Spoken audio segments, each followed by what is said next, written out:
SpaceWindu! Hey there, Saber family. I've got a special treat for you tonight. Let's all watch Empire Strikes Back together. I'm gonna watch the original version without any special edition edits to it. But feel free, if you have the special edition or you want to watch off Disney Plus or you want to watch off your Blu Ray, your movie may just go a little longer than mine, and we might not be synced up at certain parts, but it's okay. The special edition changes certain things, especially some of the stuff that's said between Darth Vader and the Emperor. I'll point it out that a lot of that stuff changes your perception of Darth Vader. If you are only taking, let's say, the special edition into account, you will want to take a look at least the original version to see how different Darth Vader was. I've been wanting to do this in honor of the 40th anniversary of The Empire Strikes Back. I'm a couple days late.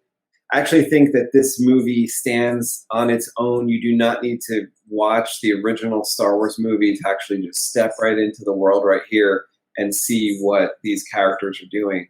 I would suggest not watching along with me tonight if it's your first time watching Empire Strikes Back. Come and watch with me when you've seen it at least once. Let's start the movie, savor the moment,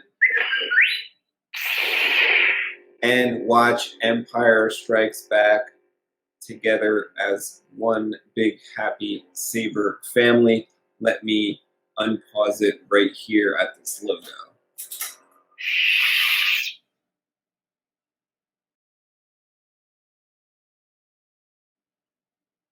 Here we go. Lucasfilm logo. Get on my headphones so I can hear.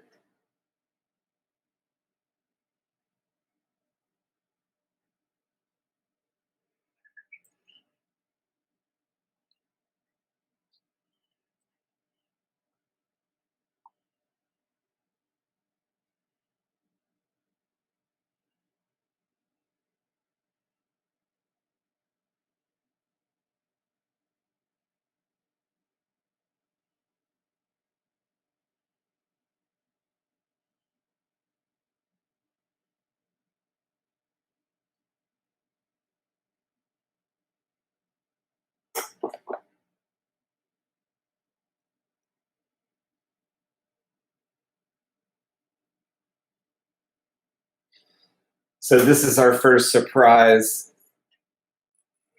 is that Luke Skywalker is leading this new rebellion.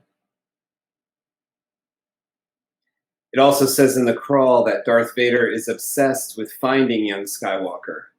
That's important for the changes they made in the special edition. You'll see what I mean. Why would Darth Vader be obsessed with finding Luke Skywalker? Because he has felt that this is his son.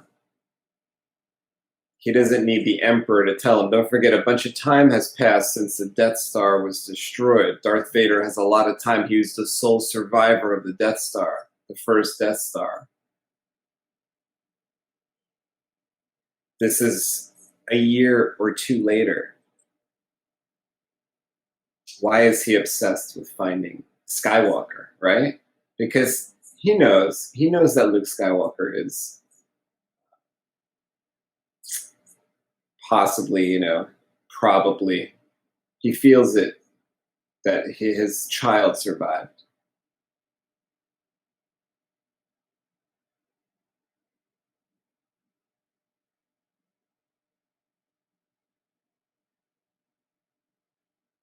Imperial probe droid. But these things just look scary, don't they? What a great design.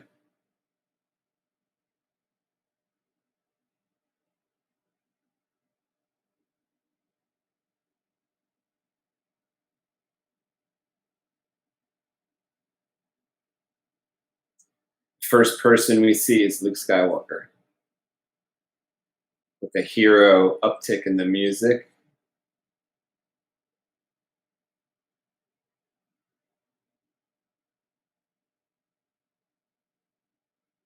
He sees one of the probe droids. He's going to investigate. Look how cool his outfit looks.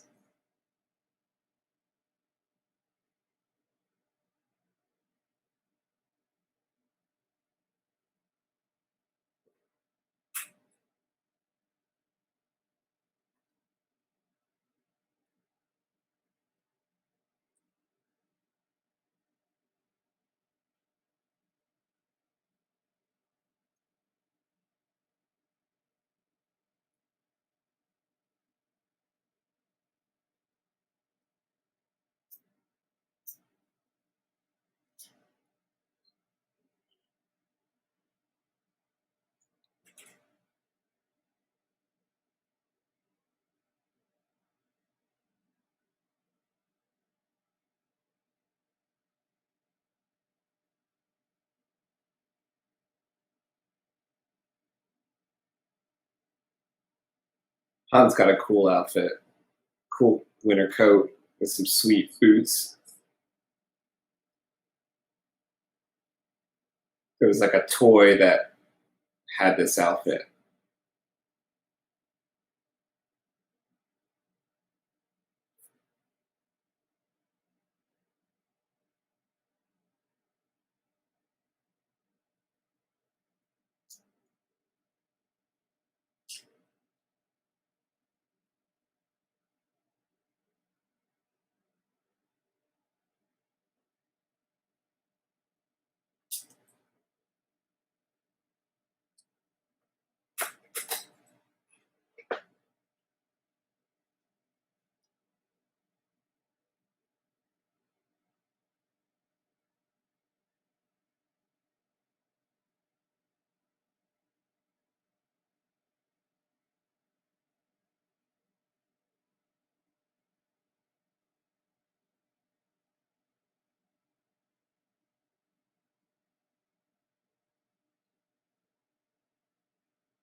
It's actually one of my favorite Princess Leia lines. It's when she says, "That's right."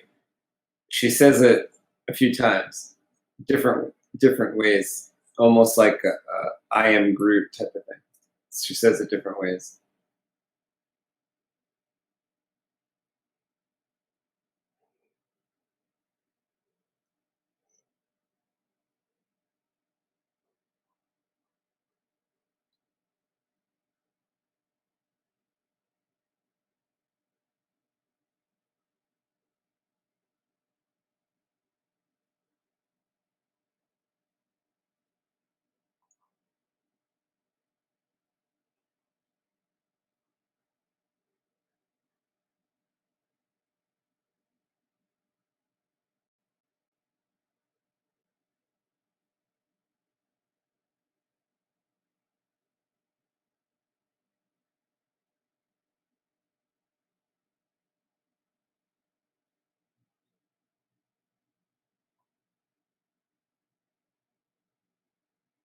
Every single line speeds up the plot. It never stops.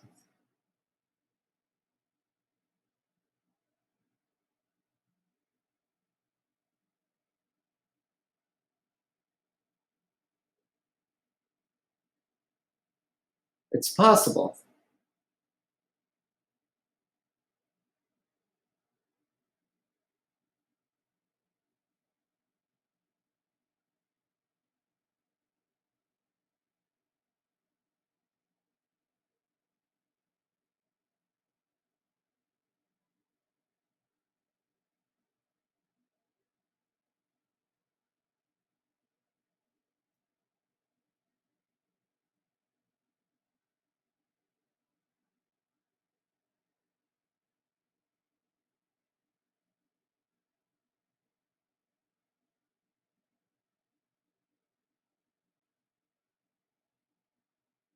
I'll see you in hell.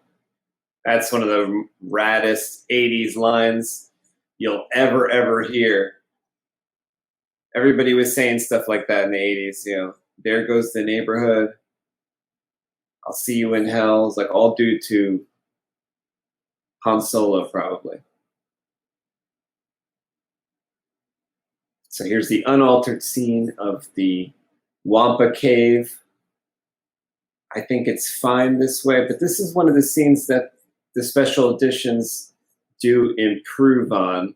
It doesn't take anything away when you see the monster more.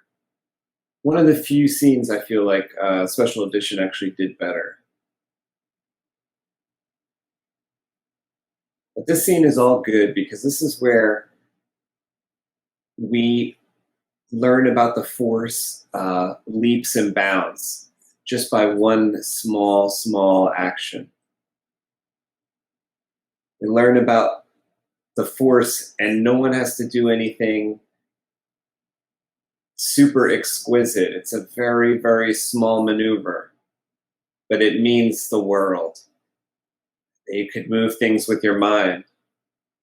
First time we're seeing this.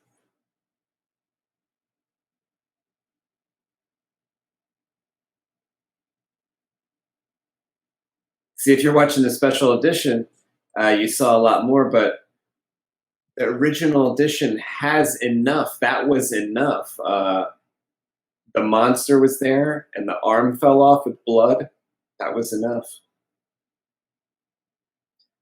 This was apparently filmed outside the hotel room.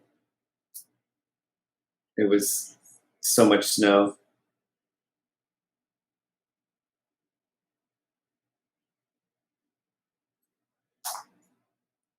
Great moment when Han picks up the lightsaber. I originally thought that Han Solo could have been a potential Jedi.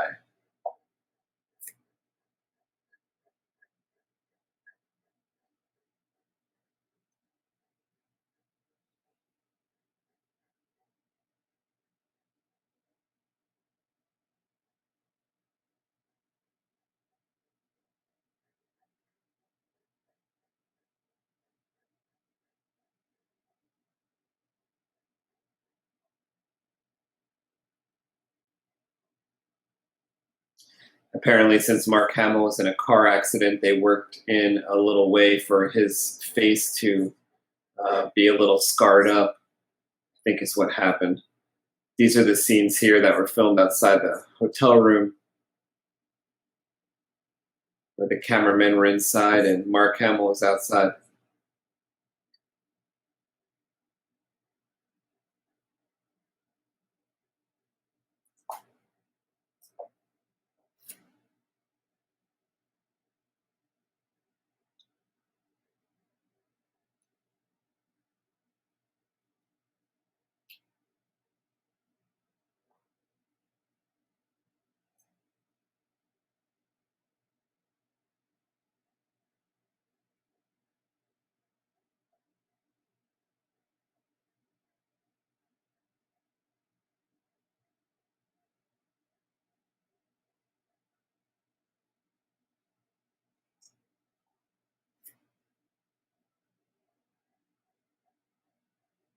And they got two people out there, so that's like 1,400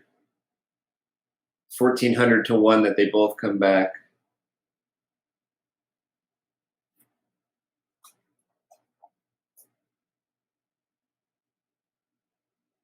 So it kind of tells you the Force was definitely there helping them.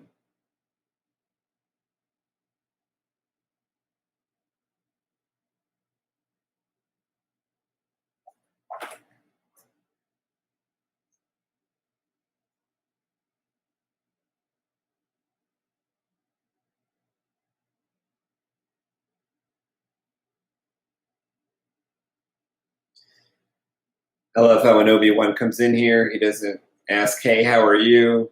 How could I help? Nothing like that. It just gets right to business.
So even amidst this like life and death situation, Han Solo's still cracking jokes, and all throughout the movie, it tries to make light of all the really bad things that are happening.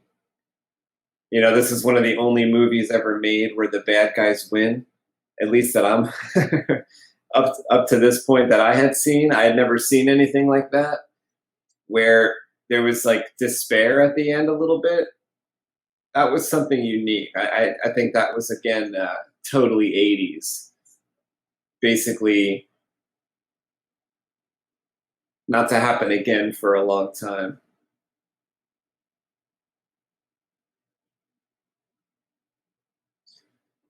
There's a great part of the dialogue here coming up.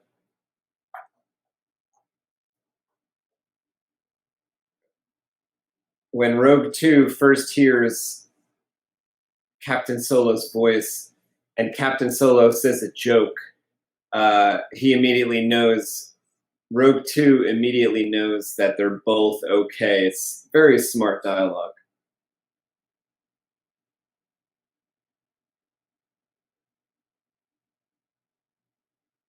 See, such smart dialogue. He doesn't have to ask, "Oh, hey, is Luke Skywalker okay?" You know, he understands from the way Han is speaking.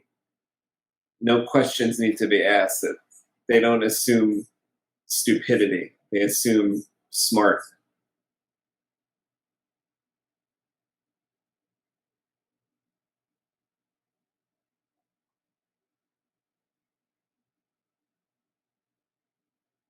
A lot of world building here, showing you medical stuff, Star Wars medical stuff.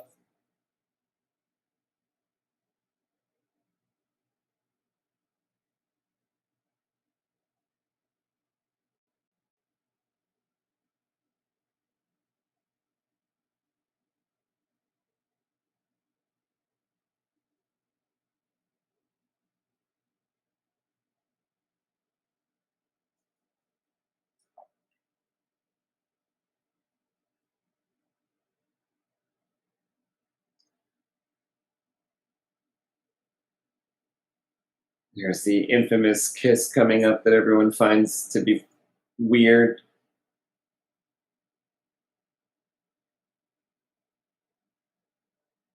But they're unknowing about their family heritage, and it's mostly just to show up Han.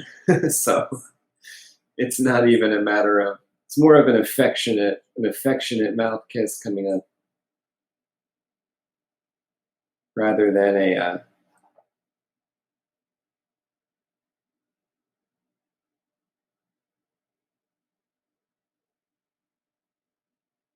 I think that was mostly to show up Han.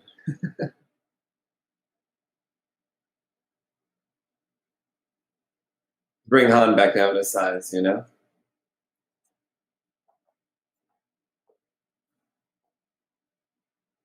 You know, we learn this guy's name through the dialogue a second ago, General Raikan. He didn't have to say, "Hi, my name is General Raikan." We heard his name through the dialogue.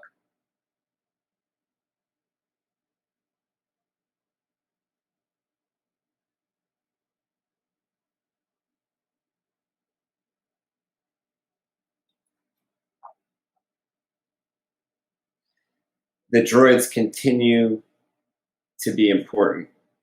Even after the first movie, where they're the major importance, they're holding the battle plans or the Death Star plans. It's funny that the droids are still, you'll see examples through the entire movie here. The droids are still of central importance. They're life and death, just like they were in the first movie.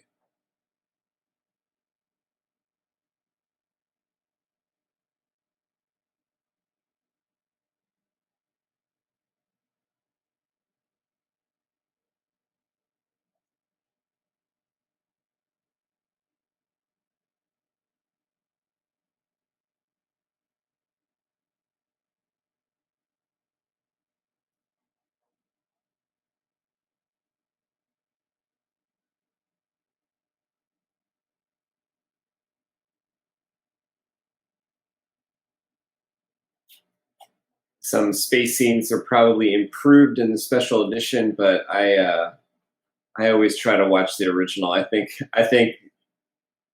can't get any better than this.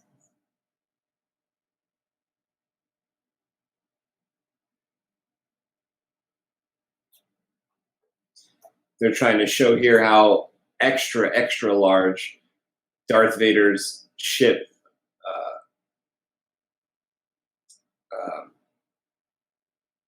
is it the executor, the executor? I don't know how to say it, but it's the Super Star Destroyer.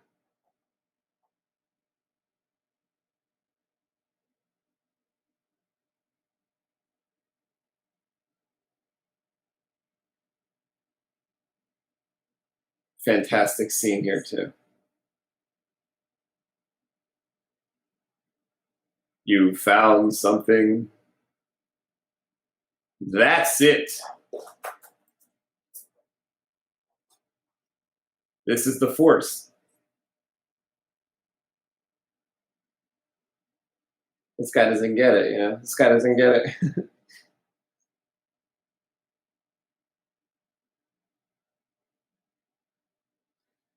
See, you can almost see in the attitude of some of these officers that they don't.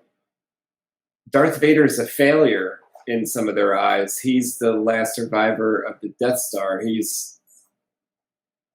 He failed to defend the Death Star. He's kind of a failure to a lot of those dudes.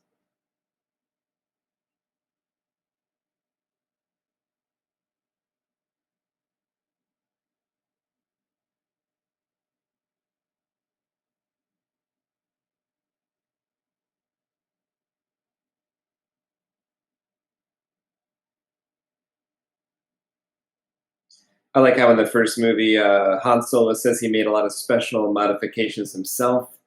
And in this movie, we get to see him and Chewie actually working on the ship themselves. So I don't know if it's out of necessity because there's shorthanded here, or he really appreciates working on his own mechanics, on his work on his own starship.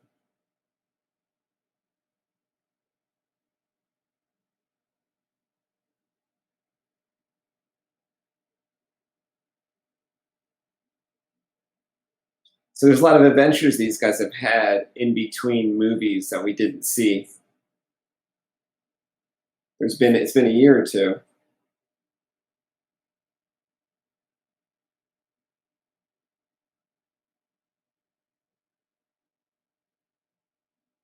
So again, we get to see how large the Super Star Destroyer is, because we know how big the other ships are, super large. And that's beyond them in the shot. It's bigger.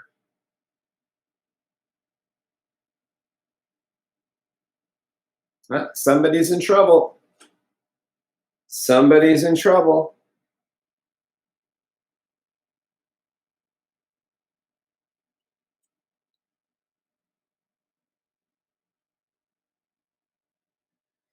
This is a great set piece that we get to see where Darth Vader hangs out and where he may be able to take his helmet off later.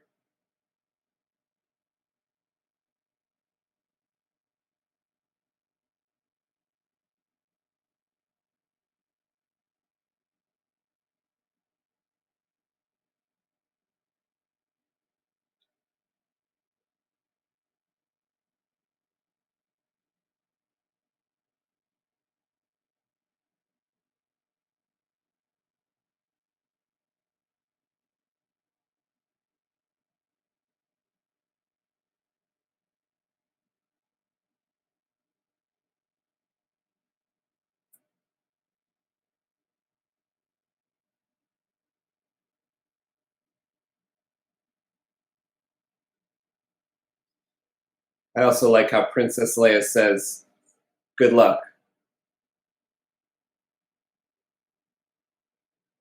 You know, maybe if she knew more about her heritage, she might say, "May the Force be with you," or something like that. But at this point, good luck is what she's got.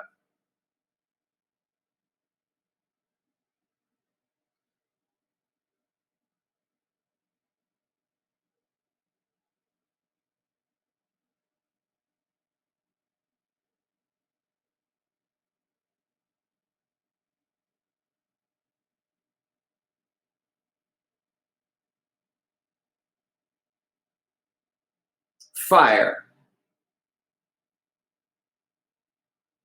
So maybe from other sci-fi TV shows and movies, people know a little bit about what an ion cannon might do, and so it's a little bit obvious.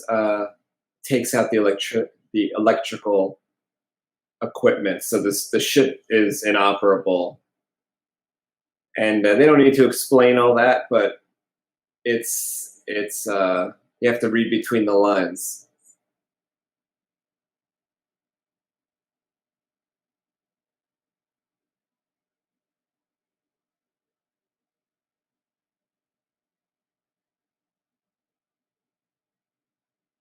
So earlier, we got told that the snow speeders were not ready to go out in the cold yet, and now they are ready. So this battle is going to involve some of the snow speeders. We're going to get to see what they can do.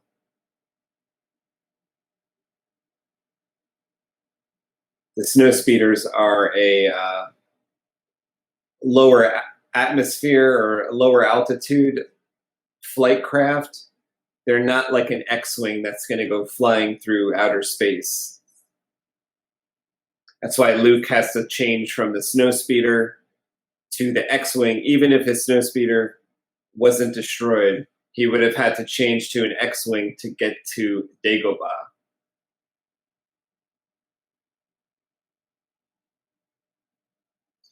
I think it's really cool how the interiors of these snowspeeders kind of look like an old late 1970s car dashboard, maybe early 80s. So it's really evocative of the time, but it still looks like another universe.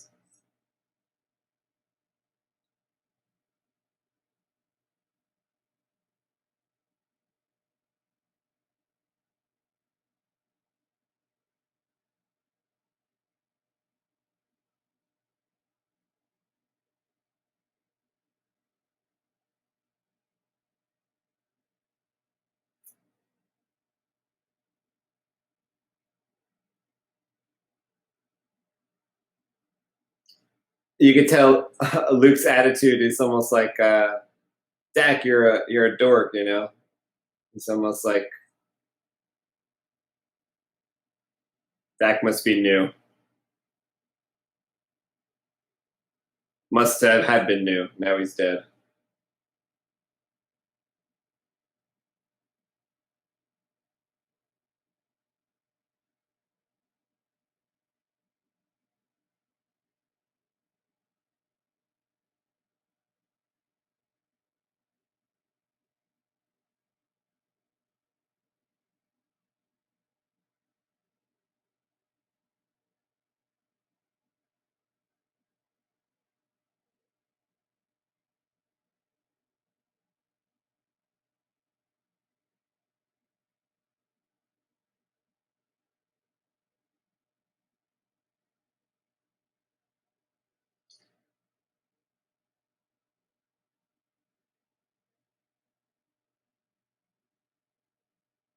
And you know, not to sound like a broken record, but this just seems perfect to me. I can't see any room for improvement here. Maybe some speed issues with the speeders, but it's very well done.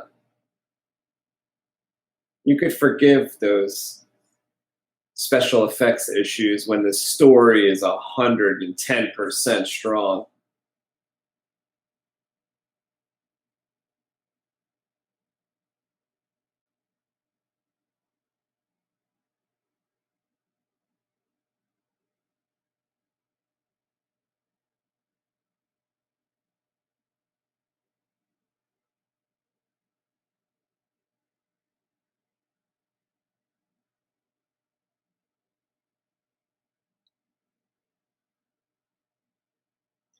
So even though Leia is not a general, the general defers to Leia for the final okay.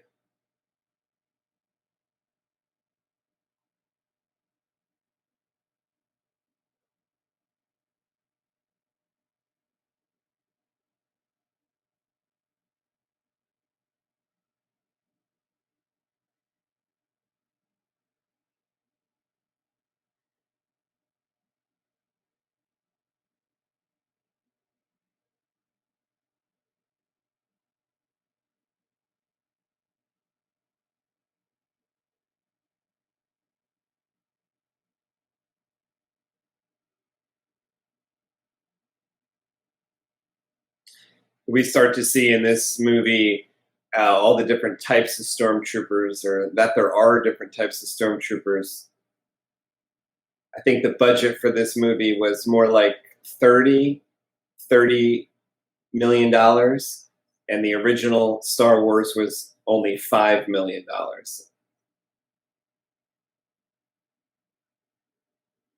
So a lot more ideas were able to come to life for this movie.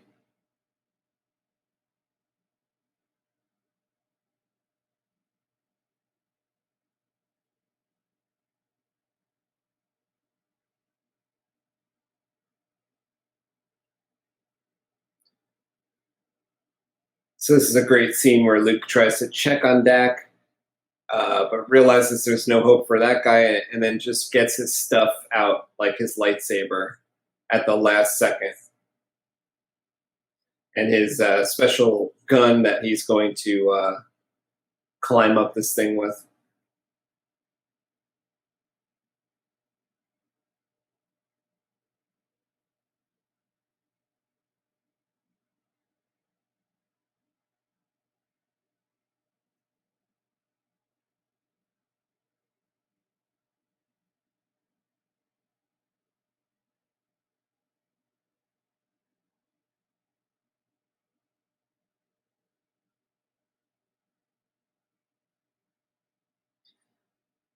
So you can tell at some point Princess Leia does have to listen to reason, and Han showed her that reason right there. That it's over.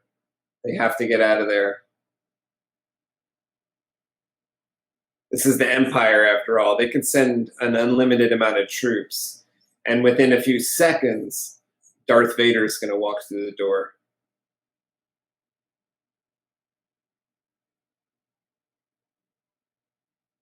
So yeah, that looks a little bad right there when they were doing the close-up, but that's improved in the new editions, if you care.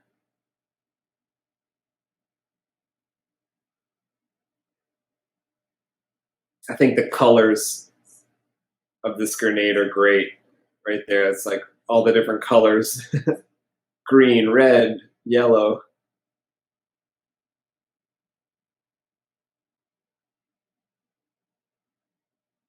The music is just perfect too.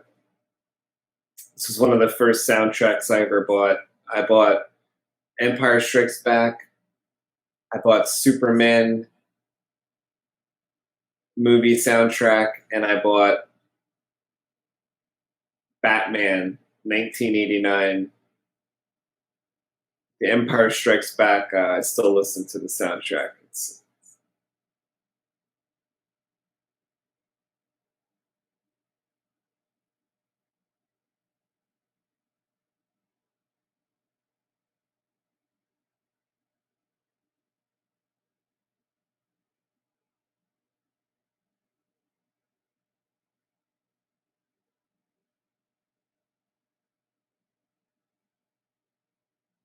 Now, a lot of the extras in the special edition and beyond in the Blu Ray were actually sound editions.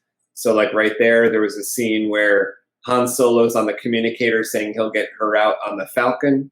In the new edition, he says at the end of that, "Come on," as he picks her up. That's unheard in the original edition. Also, a lot of C3PO lines are hard to hear in the original version. That's one of the reasons why they redid all those lines. Like right here, there's a lot of jokes, and there's a lot of C3PO action and dialogue that we don't hear that well in the original version. Like when 3PO is tied to the back of Chewbacca later on, when they're in Cloud City, C3PO's dialogue is almost impossible to hear, so a lot of that is improved in the special edition. Just cleaned up, re-recorded, and the volume is like times 10, so it's unmistakable. But the dialogue isn't any different. It's just the stuff you couldn't hear in this version. You could almost hear it.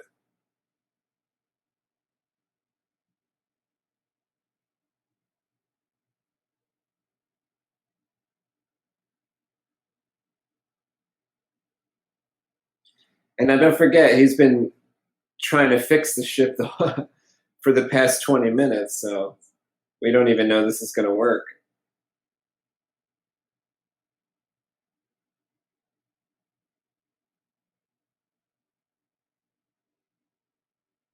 So that's pretty cool that Luke is able to see that his friends got away safely, at least for now. This is a little satellite junction point where they're all away from the action for, you know, the moments before takeoff here. The rebels aren't dumb. And then there's the X-Wing in the flight formation. The attack formation would be the X-Wings spread out. So this is like just the flying around formation. And then through all that action, we all forgot about what Obi-Wan said to Luke until just now when Luke said they're going to Dagobah. And then again, there's R2 is like, looks like he's painted black there, just like he did in the original Star Wars movie, original edition.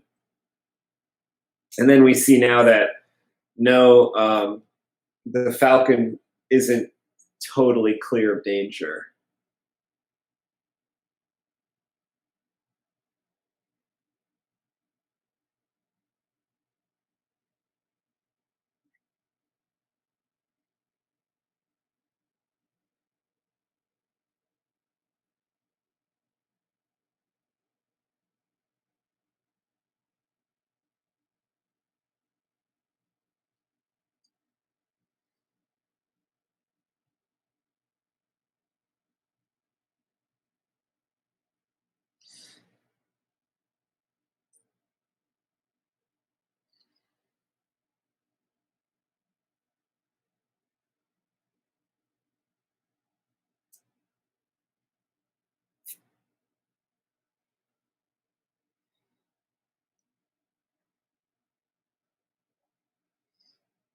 This is a great and funny part right here too, where he's trying to fix everything and he gets hit in the head by all the tools. It's like consistently funny, just like the second half of the first movie. But even from that, Han Solo knows that wasn't a laser blast. That's how well he knows the ship.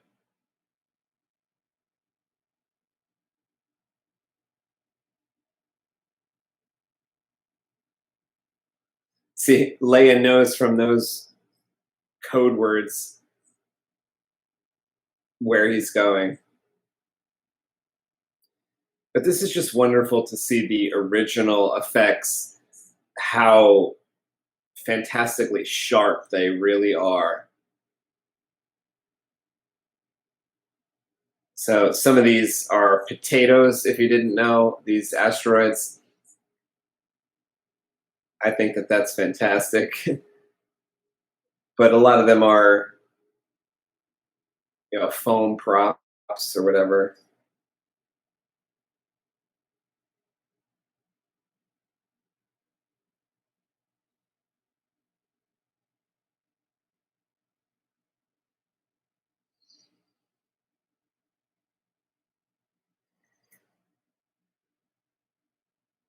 Closer.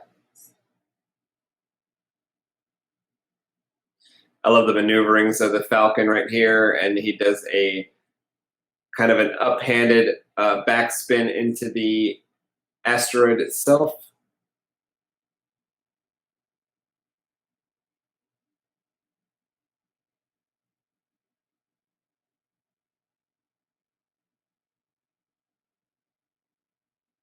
Like a little twist and a flip right here is pretty cool.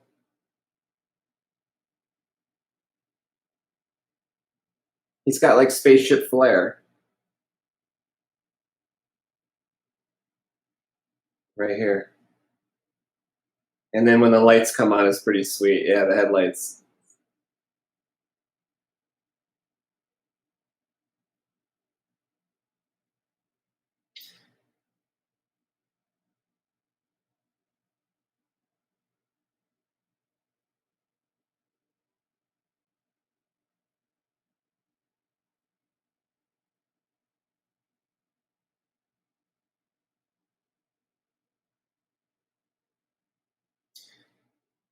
one of the cool things about the Solo movie was the fact that we were able to see how the Millennium Falcon looked in its original form with the nose escape pod attached to it.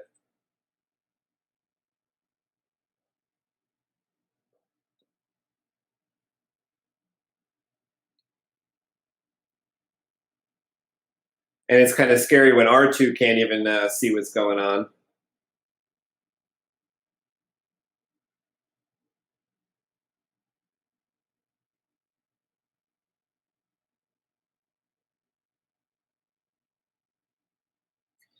So this is like the the non-technological world. And I guess that's for Yoda's protection, so that no one can communicate with him, and he can't. No signal can be sensed coming from Dagobah. And if the history and the myths and the legends and the lore is true, a Sith Lord had been defeated on Dagobah many years before, and that's kind of one of the reasons why there's a cloud of dark side protection that disallows the Emperor to sense Yoda. That was something that was in the expanded universe. I think somebody dark that even Yoda defeated in his exile. But originally, ancient times, there's something that went down on Dagobah. I think that's one of the reasons for the cave that they've got there.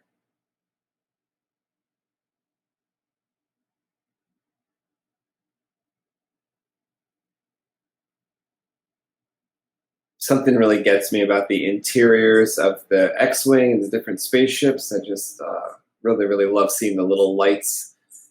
I always try to think about that when I'm making a lightsaber, making a Star Wars prop. Like, what did they do in these original movies? What things did they use to signal that something was really a working item, but obviously it's a sci-fi, unrealistic device, like a droid, the different little lights on R2.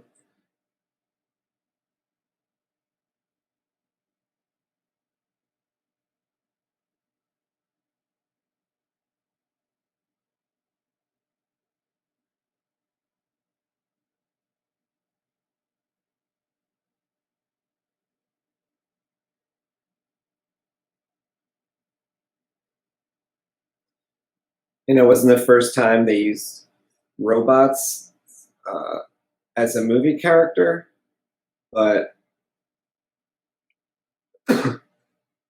it seems like a different way to do it. They found a different way to do it.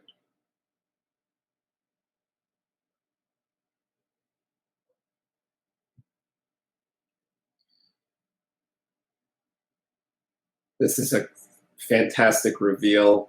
We get so much information out of this half a second.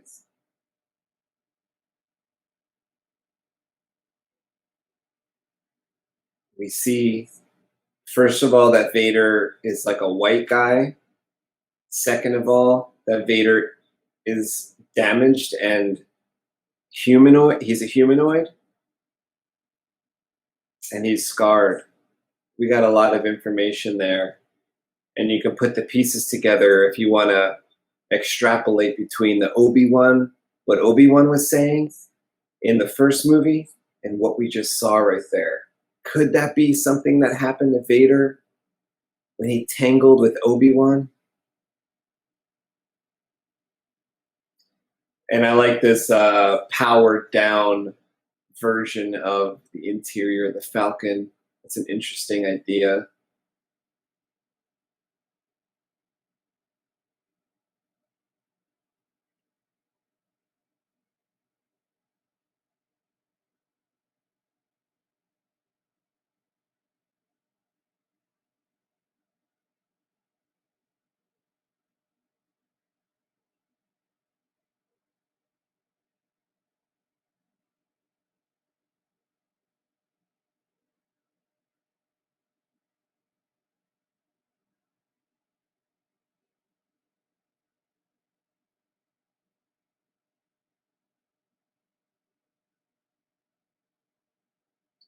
Just a lot of great character building moments. They really take their time as we get to know these different personalities.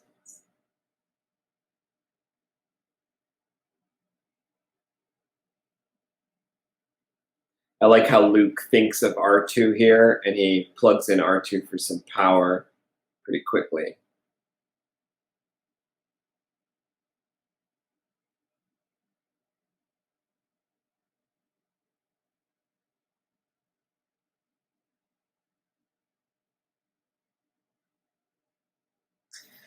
That'd be actually a cool battery charger for our sabers, you guys. Like, we should make something like that R2 charger right there, that lantern, that could maybe charge our hilts on conventions and stuff, you know, maybe multiple people's hilts. Maybe, you know, like one of those phone bank charger built in that looks like that. We gotta remember that and do that. And I've seen a lot of people do the Yoda lamp, the lamp that Yoda tries to take.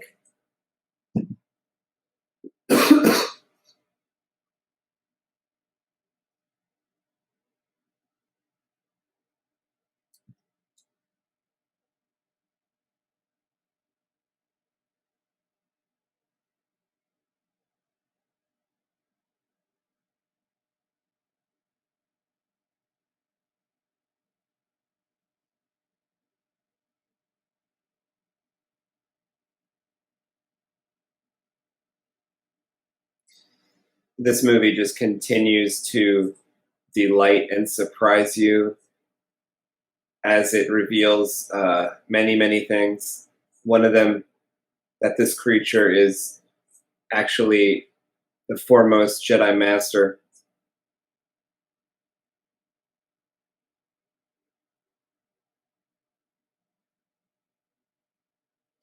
I like how Luke takes that granola bar away from Yoda, but since he touched it, he discards it anyway.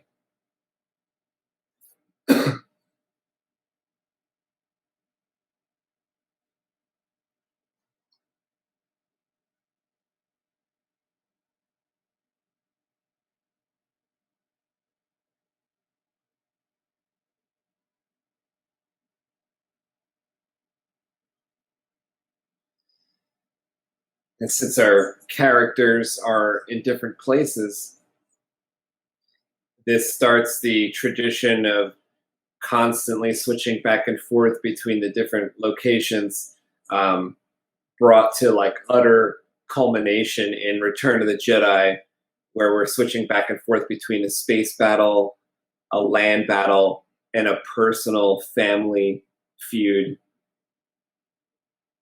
on the Death Star too. But I feel like we start that tradition here when we start going back and forth from Cloud City to Dagobah, the bad guys.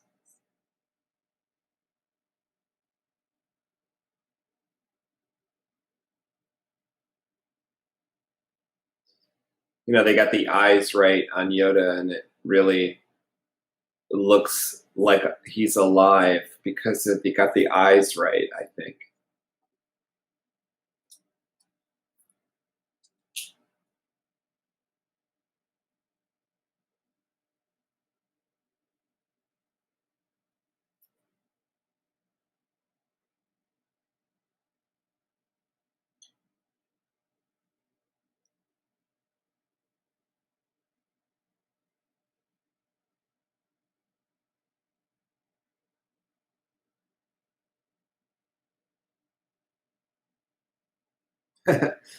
Han Solo's going to take credit for this one, right?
My hands are dirty too.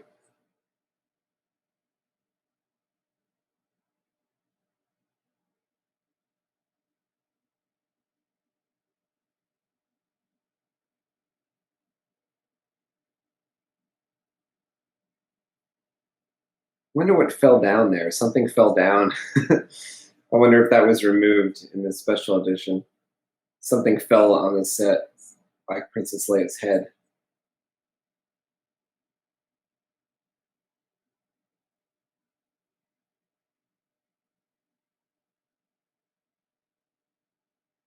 This is fantastic right here, where one of the holograms disappears. They're alive.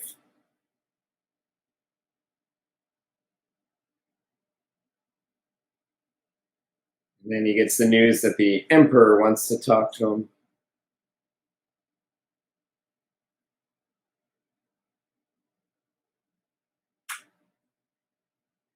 And Vader signifies the importance of this call, whereas a second ago he was willing to kill himself over these people. Just this call comes in from his boss, and he says, "Move the ship out of the asteroid field." Okay, so here's the important conversation.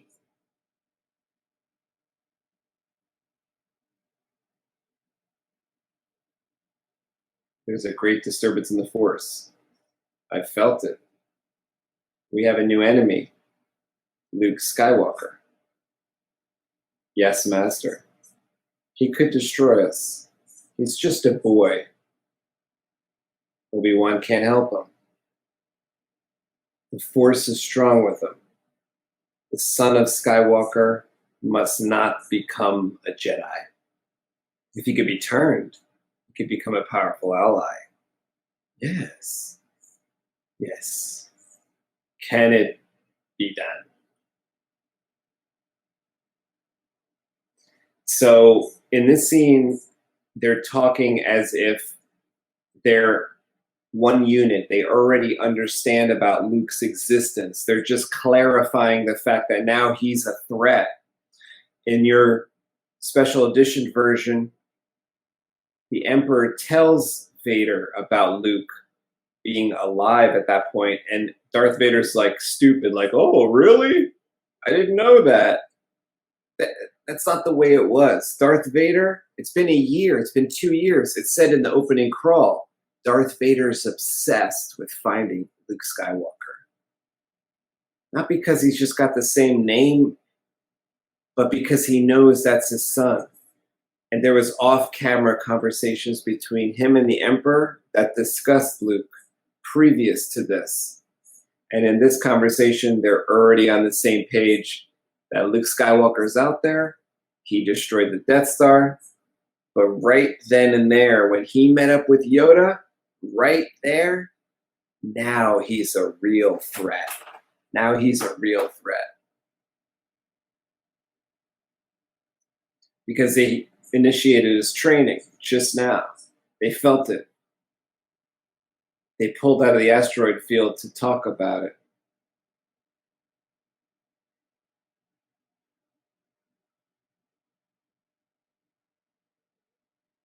So it's for that and that alone that I really hope you're watching the original editions, what I call the OG versions.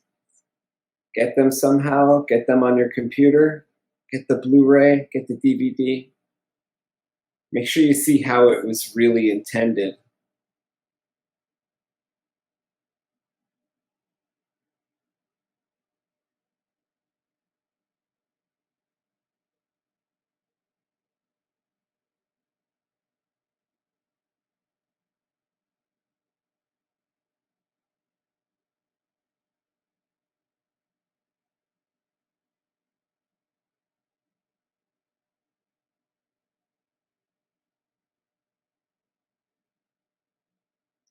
So that's one of the signals that, like Yoda says later, through the Force you'll see other places.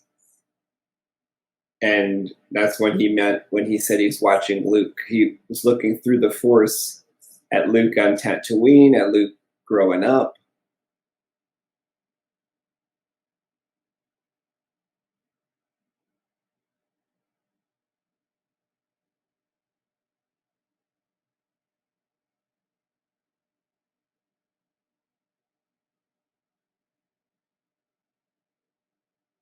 He knows how dangerous that is.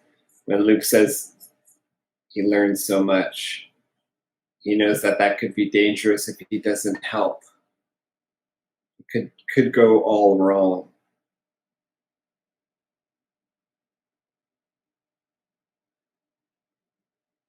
So Yoda is making the Jedi training out to be really mysterious there. When he says how frightened Luke will become from the training. It's another bombing the hell out of this asteroid to try to shake loose the Falcon, try to shake loose where the Falcon is. You know, maybe the Empire knows that they're in like a living organism type of thing, or are they just bombing the hell out of the asteroid to maybe burst it apart because they saw the Falcon go in there? But I guess that disturbs the Minox, right? And disturbs the creature overall.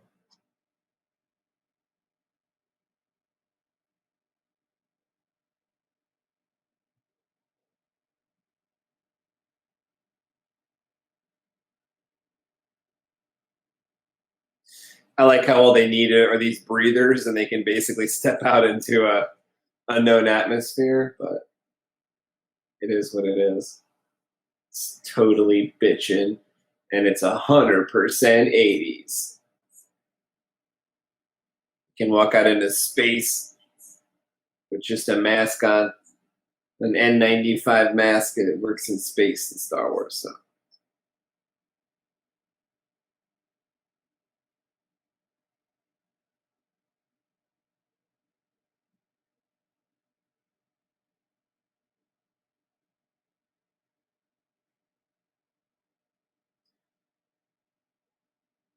So because Leia is very force capable, we have to take her warning very seriously when she says, I have a bad feeling about this.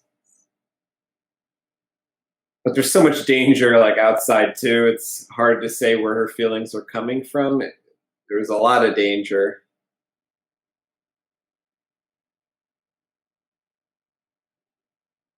I like when the music picks up here. What a great part of the soundtrack as they escape this asteroid.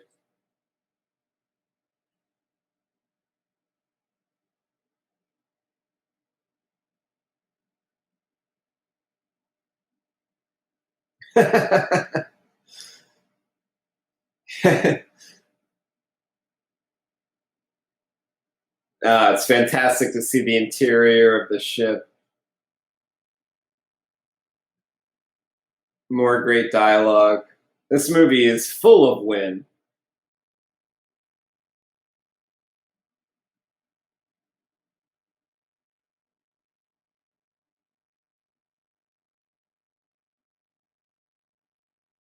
It's no cave.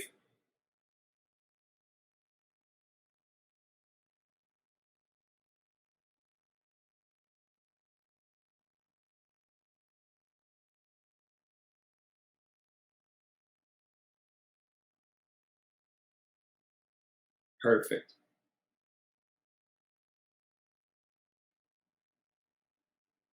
So from what I've read, and I think what George Lucas said, Luke Skywalker is with Yoda here at Dagobah for 2 weeks. In my mind, I'd like to think it was longer. I'd like to think that maybe Leia and Han were in that asteroid for, let's say, 2 days, maybe 8 hours to 2 days. Maybe they were with Lando for a couple weeks. It all kind of makes sense for what George Lucas said, but I really wish the training was longer than 2 weeks here with Yoda. Seems like it could have been longer.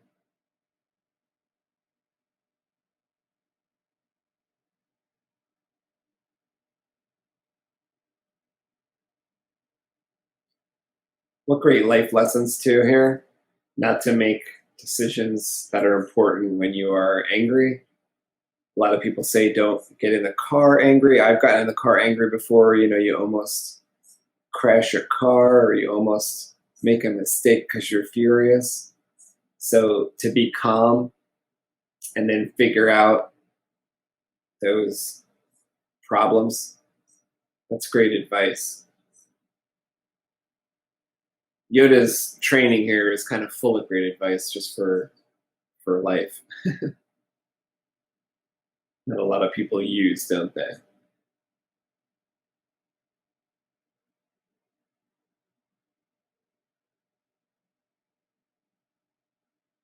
Death.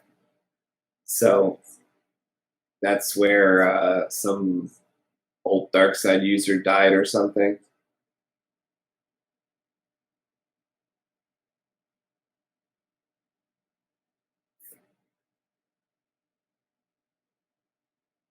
And who doesn't love the fact that Luke takes his weapons anyway, even though Yoda says he doesn't have to? Isn't that just the greatest?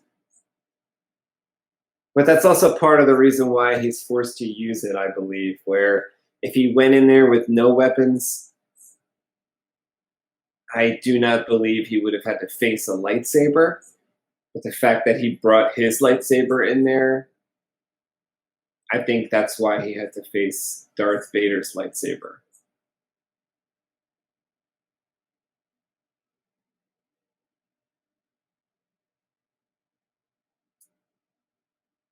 What a great set. Again, where it just feels like a jungle in here. And I think at one point Luke has to take a snake off of his shoulder or something. And it just feels so anti-tech that it's a good alternative to all the spaceship interiors that we see.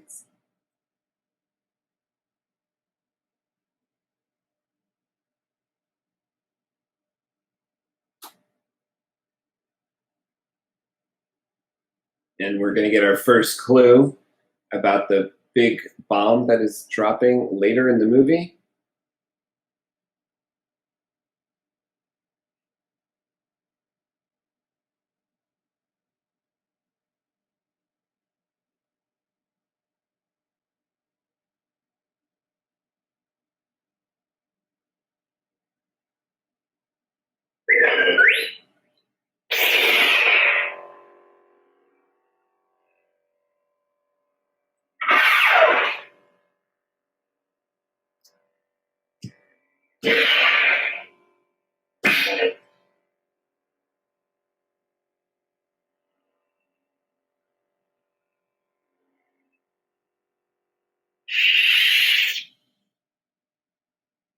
What a beautiful blue blade. So here's our first clue that something's going on here. We see Luke's face. It's Darth Vader. Why would that be?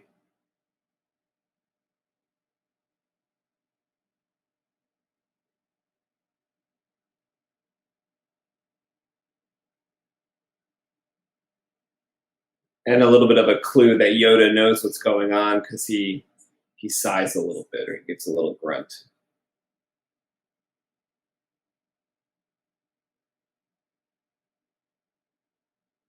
And our first shot of Boba Fett along with Bosk, IG-88.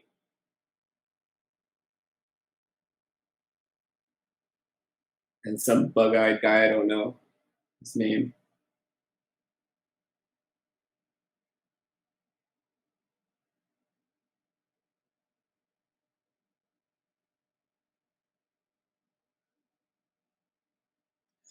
Right now I was able to hear the Jeremy Bulloch line spoken as Boba Fett, not the Temuera Morrison line that was changed once the clones were identified as Temuera Morrison, and he recorded some dialogue for Boba Fett that was overdubbed.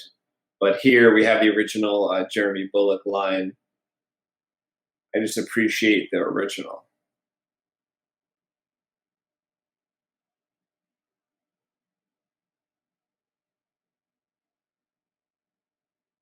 Turn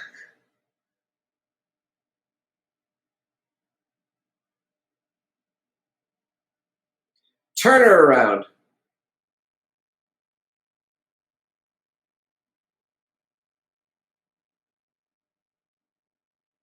Shut up.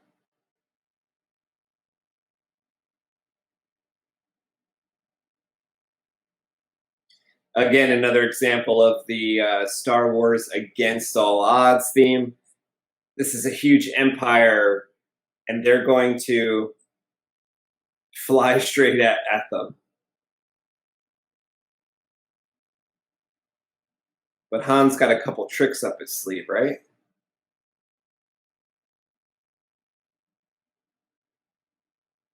That guy said that with some attitude, right? So Trey said, "I'm like he knows, like this guy's gonna get choked out for this failure." What an attitude! That guy's gonna get a promotion though. He's about to be a lieutenant or something. And so Trey said, "I'm We should execute that guy.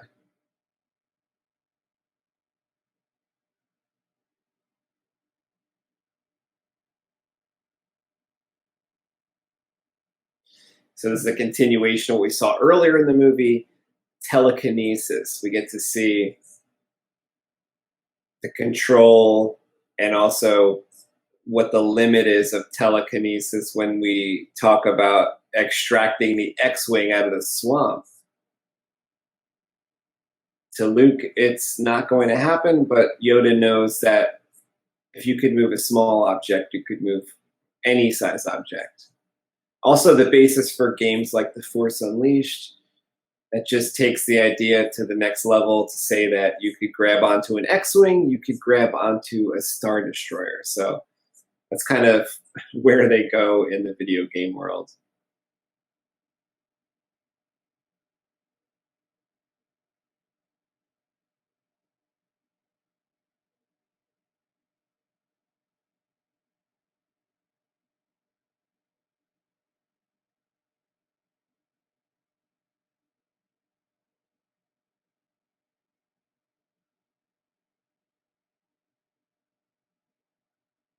And quite possibly the second most famous line,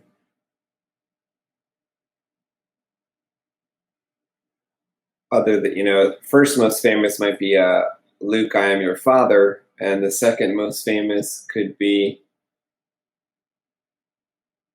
do or do not, there is no try.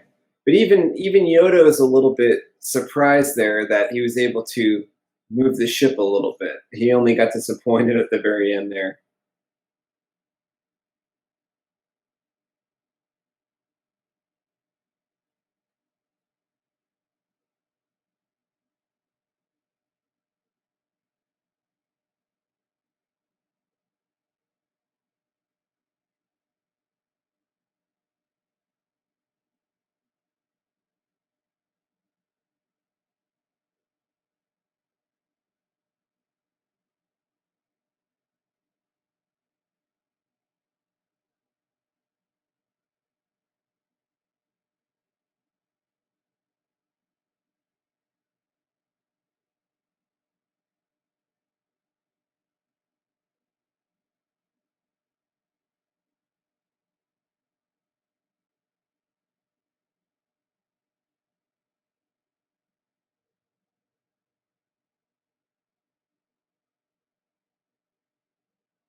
But this is one of the reasons why they don't want to train these 20-year-old people, because they got this bad attitude, He'd rather train like a 3-year-old. They don't understand that. They don't understand that lack of self-confidence, right?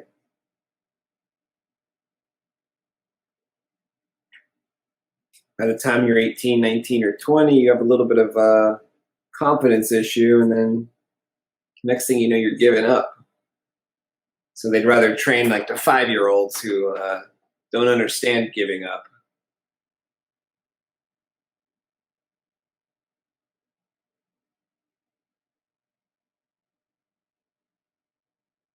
But he's got to work with what he's got. He's got to work with who he was given. Luke showed up. Could have been Leia. At that time, I thought it even could have been Han. I didn't know that Han wasn't force sensitive.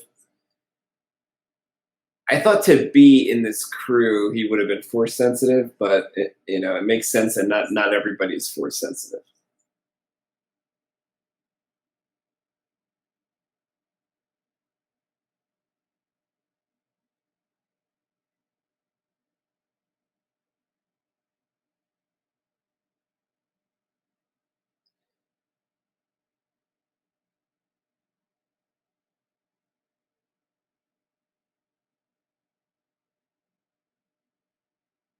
Yoda just looks so real.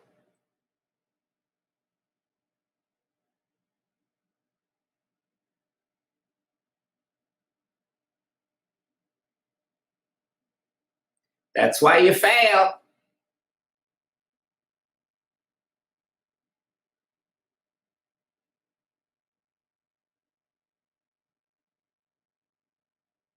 So that was Admiral Piet. He's going in there and face to face with Vader. You're dead. That was Captain Neater.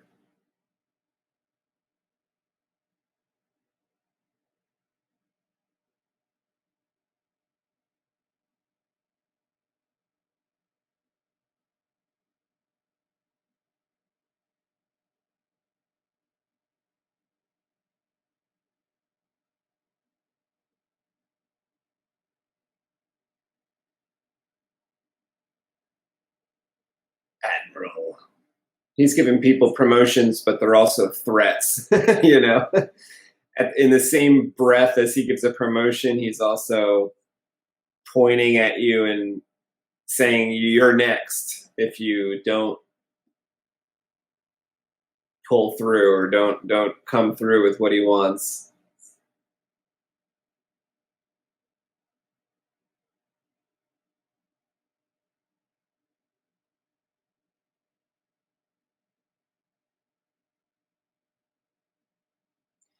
So they're about to turn off 3PO. I totally agree with them. I hate when 3PO talks about surrender. So thankfully they turned his ass off. So there's a clue to what Han Solo did before. Again, like in the previous movie, he knows about Imperial procedure. So that must mean he was some kind of Imperial soldier. He worked for them before. Lando system? Lando's not a system, he's a man.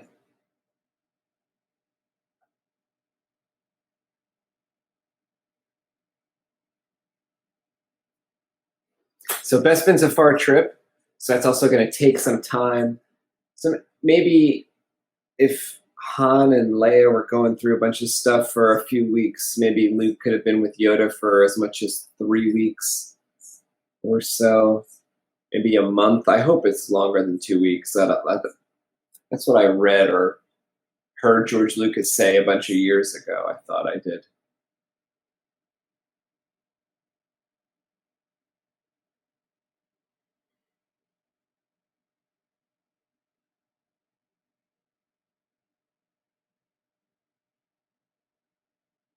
Well, there's one good thing that happened on that trip. Leia finally warmed up to Han Solo, but not much else is going well.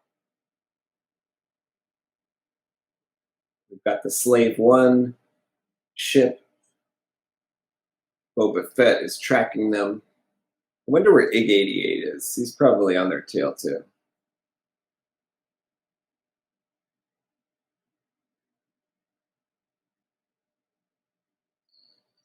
So Luke can see ahead of time. He's seeing what would you say, a week ahead of time? He's seeing them in danger. Maybe he's seeing 3 days ahead of time.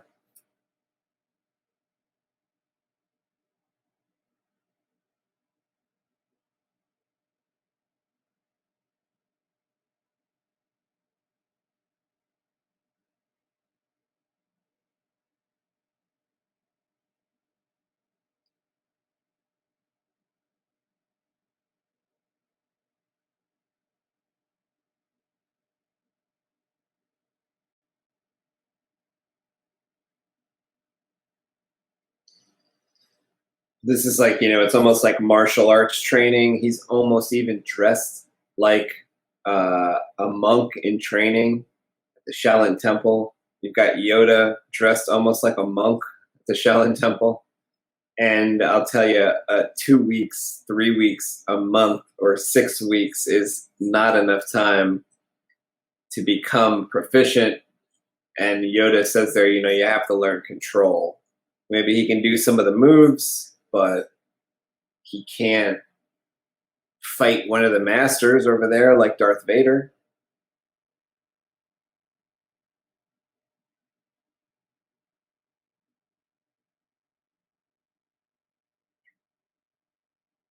So a lot of the improvements in the special edition come in Cloud City. A lot of the scenes here that I'm watching have been changed and improved in the special edition and extended. But still, I appreciate the original version. I think it's enough. It's enough. It's fine. I know there's a lot of sweeping, epic shots of Cloud City, but this, look at it. It's got the sunset. It's got that light, that golden hour light. It's very, very effective to show a different environment. It doesn't look like Dagobah. It doesn't look like the asteroid. It looks totally new. It does its job. Even these exterior shots out the window, I actually really love them. I love the sun, the golden hour type shots. Look at this shot, unaltered, fantastic. Now Luke's approach to Cloud City, something's going on my screen, but Luke's approach to Cloud City was changed a lot and updated a bit when he comes in his X-Wing.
So this whole conversation is like the basis for the Han Solo movie, the solo Star Wars story movie, just based on that one conversation right there, basically.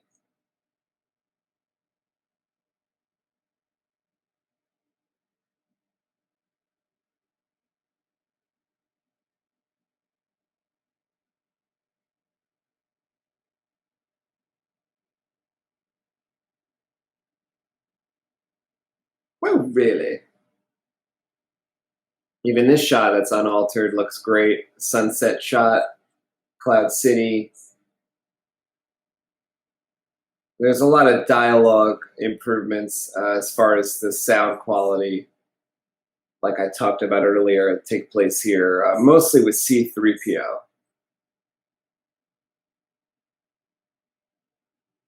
And some of the dialogue that takes place when they're walking toward the carbon chamber.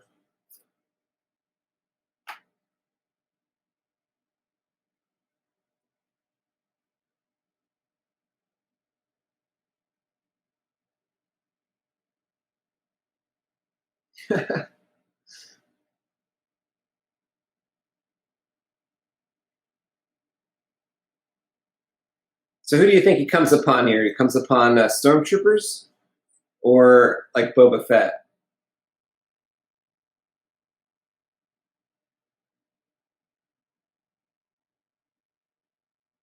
I'm guessing Boba Fett. Why not, right? Maybe Boba Fett shot him.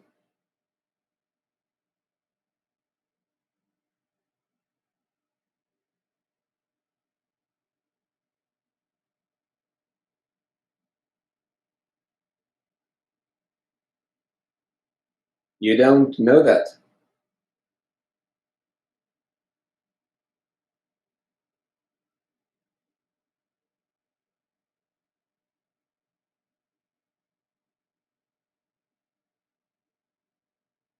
Yeah, to Obi-Wan you listen.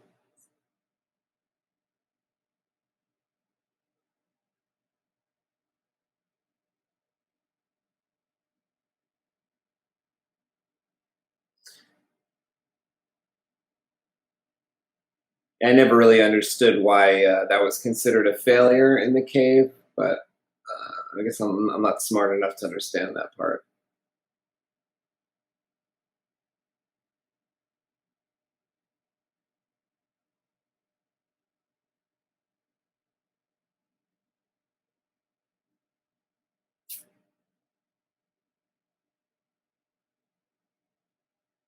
He's taking snakes out of the.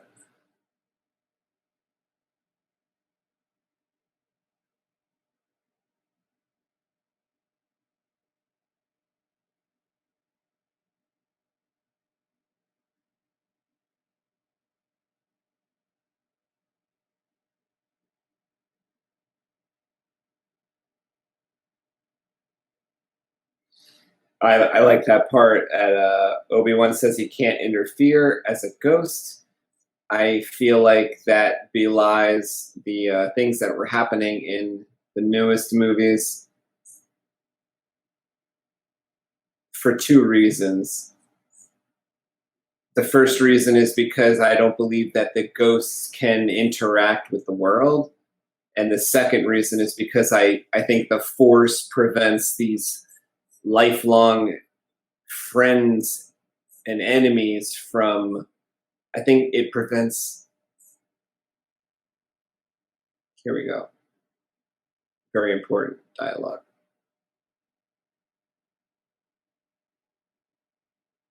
There's another. So he's talking about Leia. Some people get it confused lately that it's Rey or somebody else, but he's talking about Leia. Obviously, they're twins. This is really great right here. When Han Solo comes in,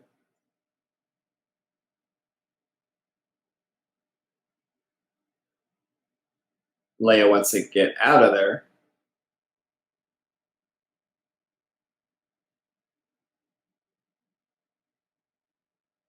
I don't trust Lando.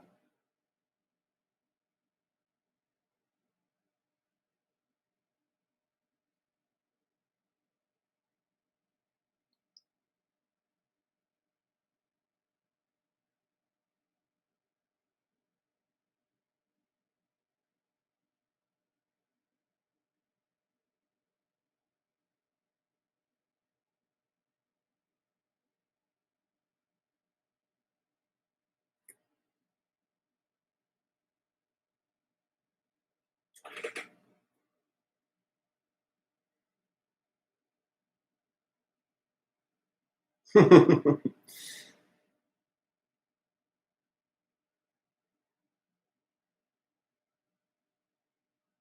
think the special edition scene added more to that. They had Chewie tossing parts back and forth with those guys.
Uh-oh.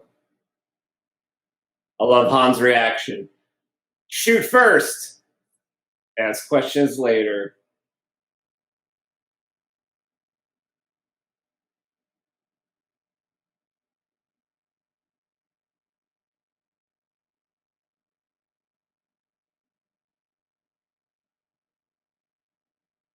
Well, I'm sorry too.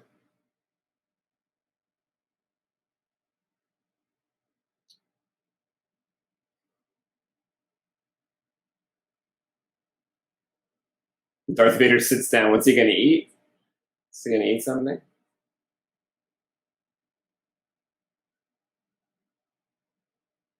Just hang on. So this is a simplified entrance when Luke approaches, but special edition has more.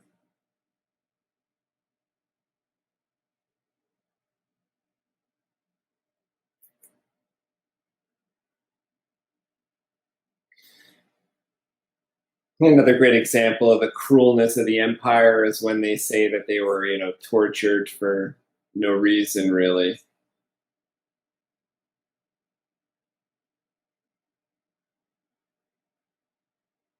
One nice thing that they did leave these parts for 3PO.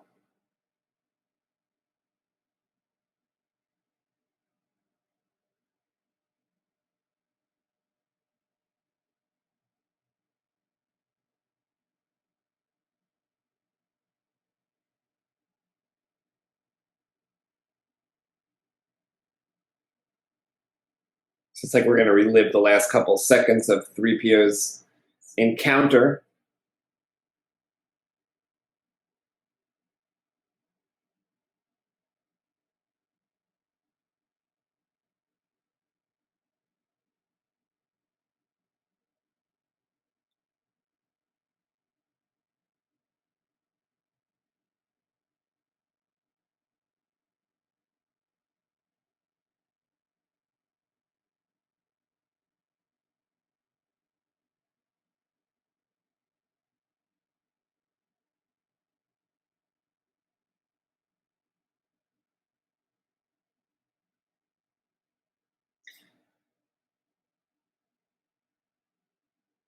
That's a better Boba Fett, isn't it?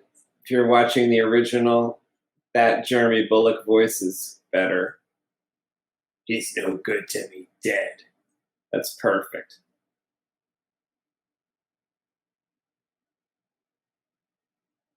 Fantastic dialogue from Vader the entire movie.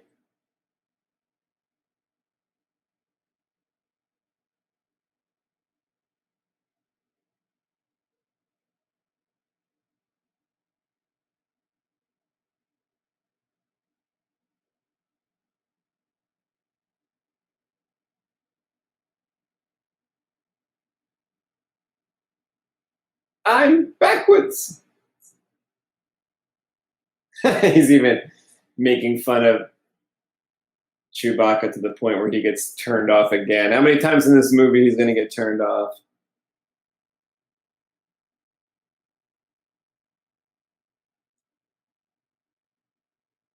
He didn't even ask him any questions.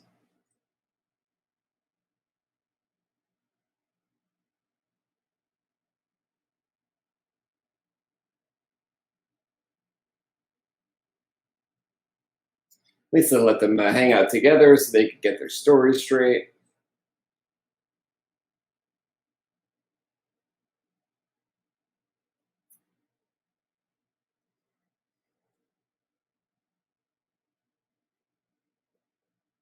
Get out of here, Lando.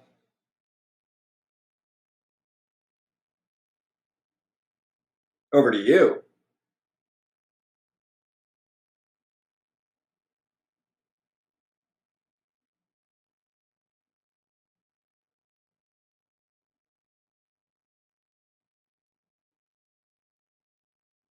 You fixed us all real good, didn't you, my friend?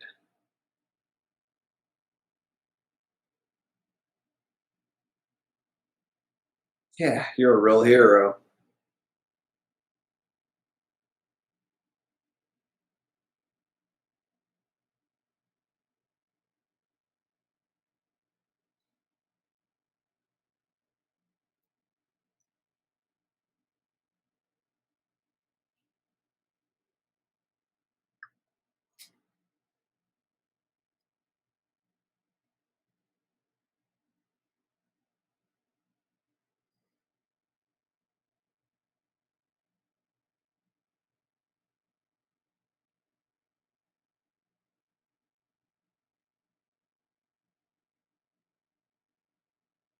Good.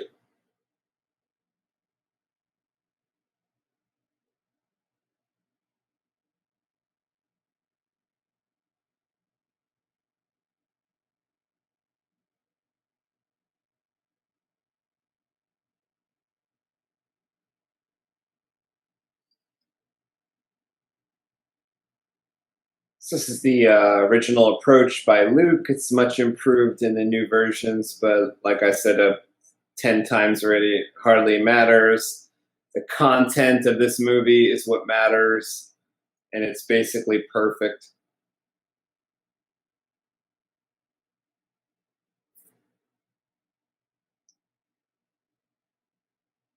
So right here, it becomes harder to hear 3PO in this version, but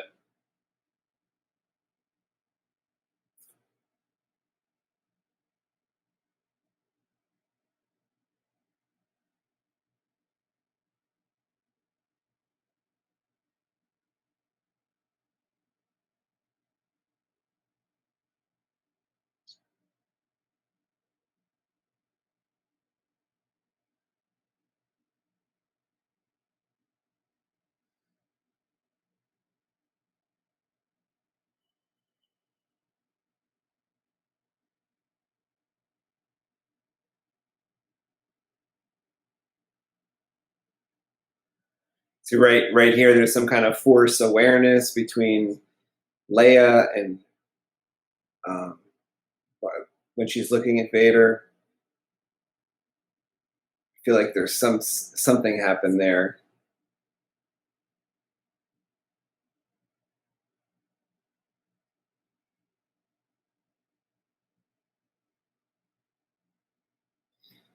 And it's interesting that the binders on his upper arms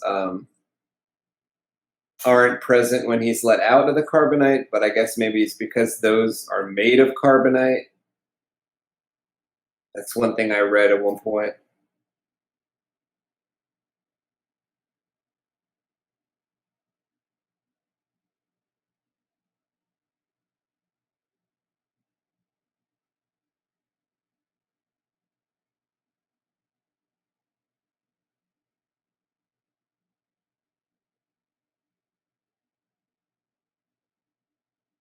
So those guys are some Ugnaughts, similar to what you saw in The Mandalorian. They run a little carbonite equipment, I guess.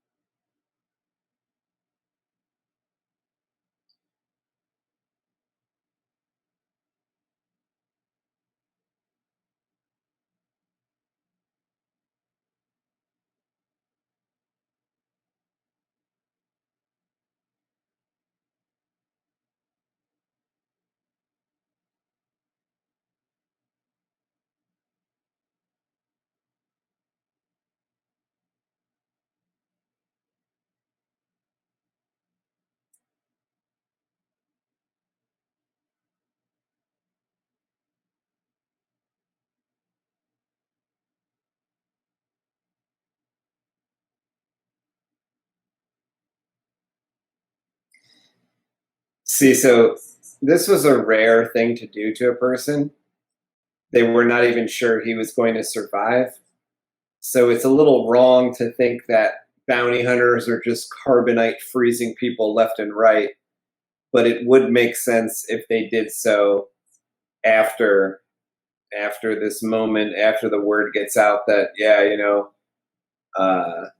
they got Han Solo and carbonite, and then word could spread that this is how you could take in your bounties. But before this, I doubt that was something that was done.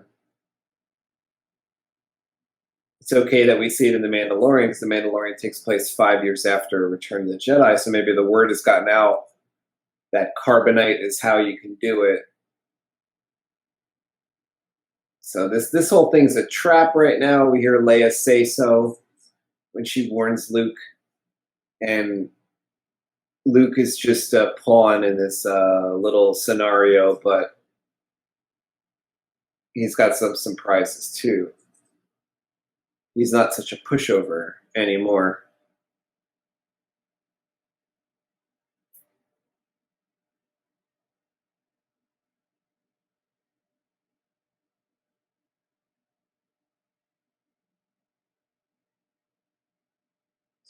So it's really great that we could see the lightsaber on his hip there. And then after the look at Lobot earlier, now we have some actual action coming from Lando. He activated Lobot, and they are going to make a move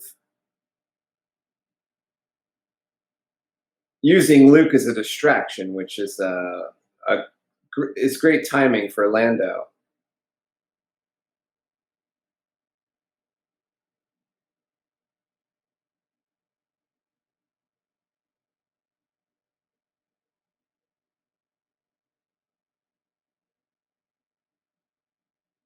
So Luke's a little confused, and what does she mean? What does she mean it's a trap? He's like, I sense this in the Force. How could this be a trap? But the ways of the dark side are not completely apparent to him right now.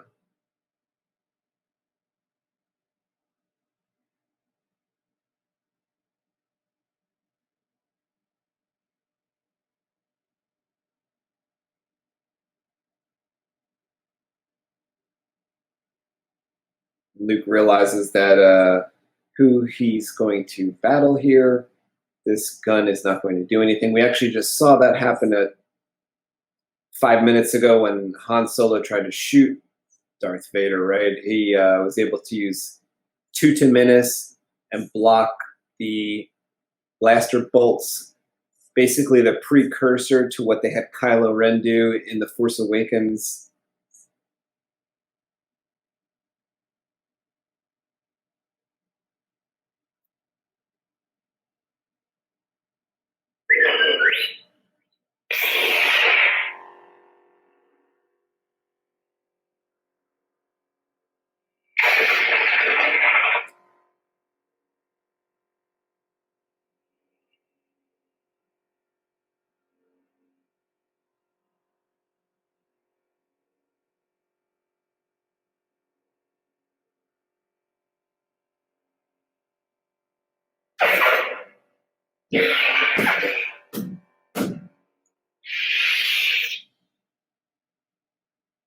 What do you think you're doing?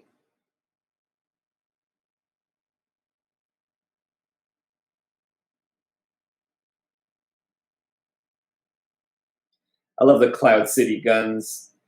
There was a fan film I saw one time that had some Cloud City people in it. It's pretty cool. Cloud City, like police.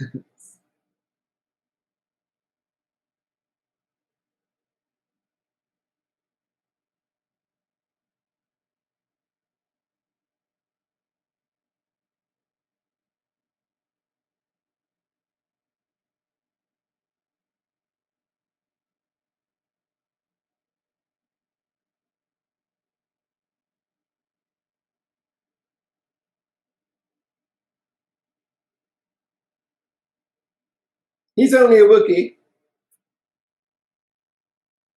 Ah, what a great voice for this. Please do yourself a favor and listen to the original Boba Fett voice. Wow. It's perfect.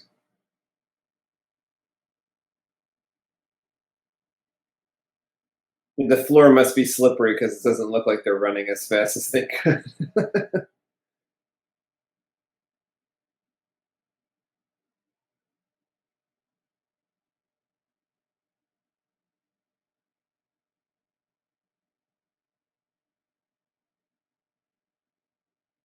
Ah, a little too late.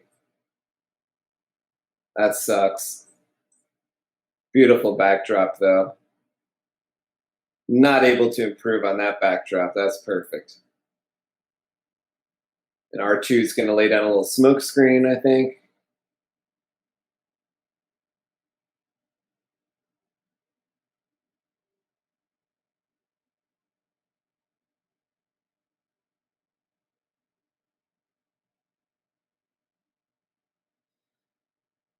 So there's a bunch of lightsaber sound fonts that relate to the scene right here.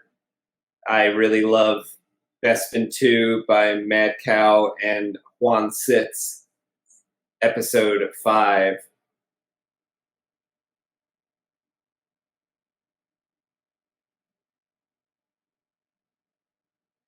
Then there's some great Darth Vader fonts that relate to this scene as well. There's some lightsaber stands that look like this set.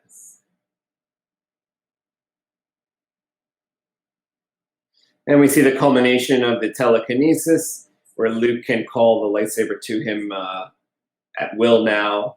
Very, very cool. Everything is small victories. Everything was earned. Nothing was given.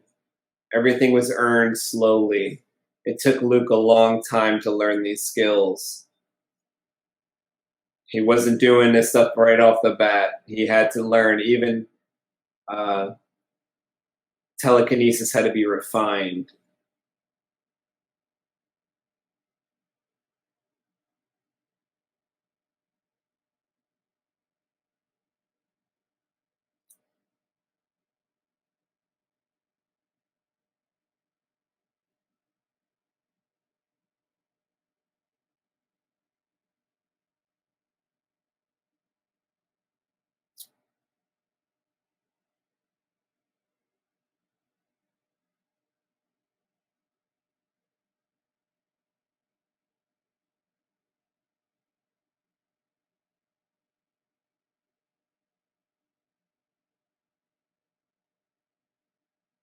Darth Vader's getting a little tired of playing around.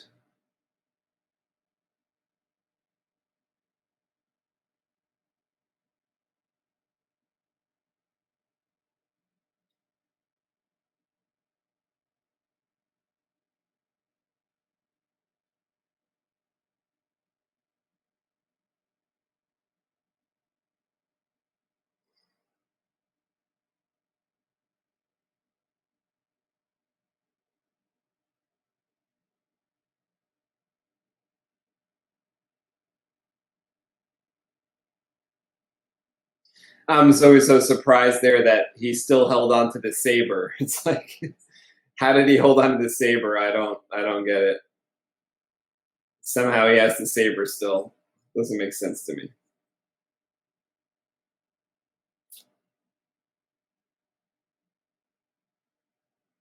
Whoa!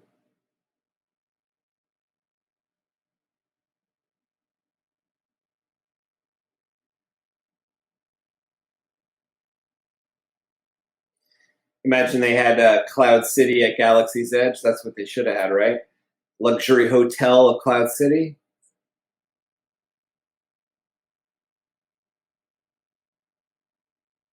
Instead, they have Bach 2 or some crazy place we never heard of. Imagine you could go to Cloud City.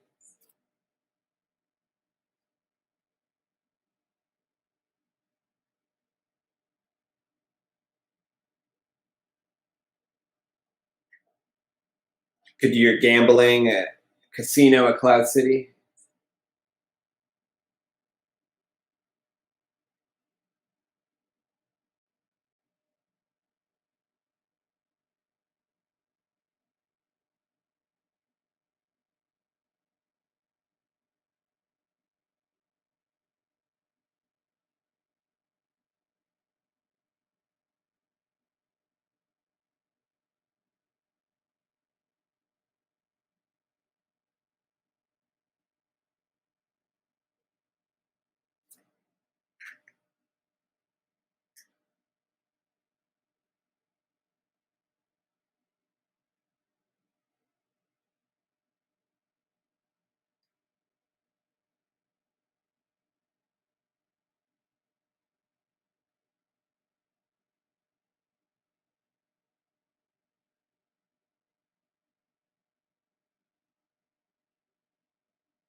The laser blast really seems so powerful in all these moments. They seem so destructive. They destroy people when they get hit, and They destroy the environment. They're very, very powerful laser bolts.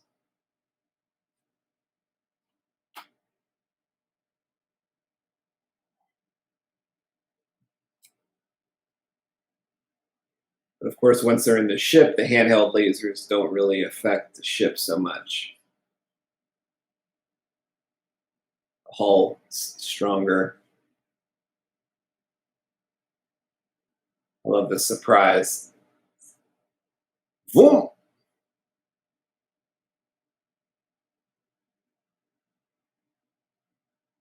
Aggressive.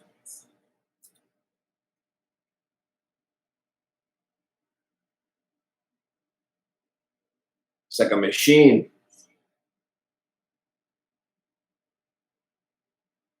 One of the best shots of all time. Overhead lightsaber duel between father and son. Unbelievable.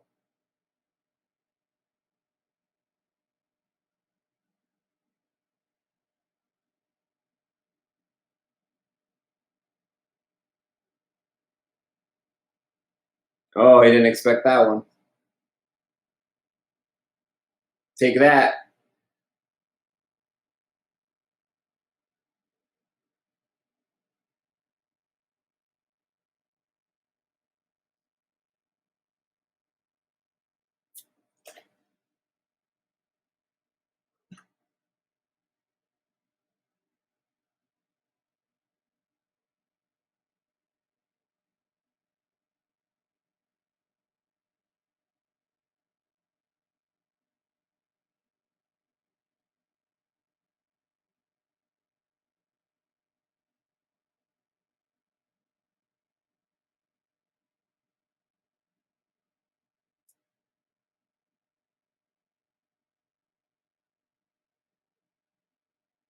No delay.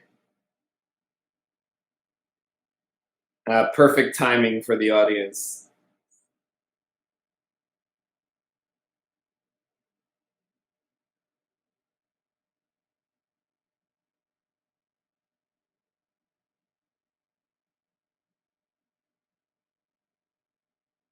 One of the most powerful voices James Earl Jones gets to deliver the most epic reveal. It's it's something like will never happen again. And we get to work it out with Luke as he's working it out.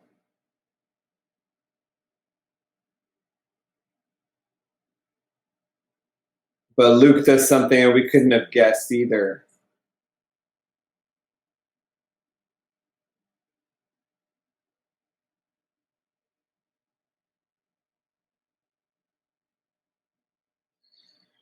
I wonder if this was considered another failure of Darth Vader by the Emperor. Did he know that Luke was so close and he let him get away? And was that like another failure like the Death Star was? In the time in between the two movies, did we miss some aggravation that the Emperor must have felt? He let this kid get away again for another 2 years, 3 years, running around the galaxy being a Jedi for 3 years. And then even in Return of the Jedi, he has to come and turn himself in. He didn't even get caught, right? He went and turned himself in.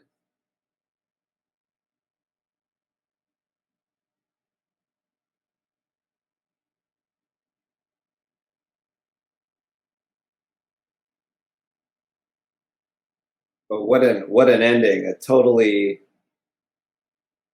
almost hopeless ending here. Only one hand and upside down above an endless fall.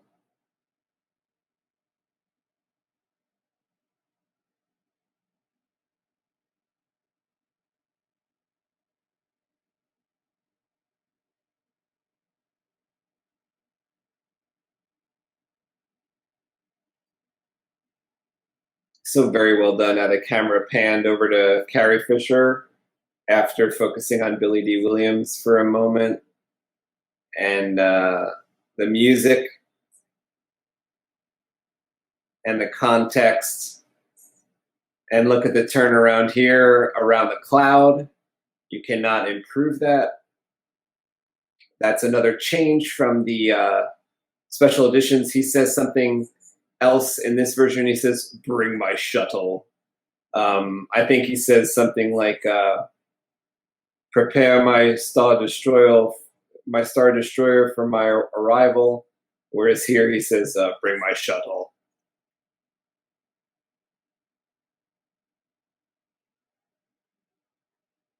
So now Luke knows that the Falcon's coming. He's preparing himself to be taken in by the Falcon, and he's going to see somebody that he hasn't seen ever before in Lando. I guess he's going to learn that Han's not there.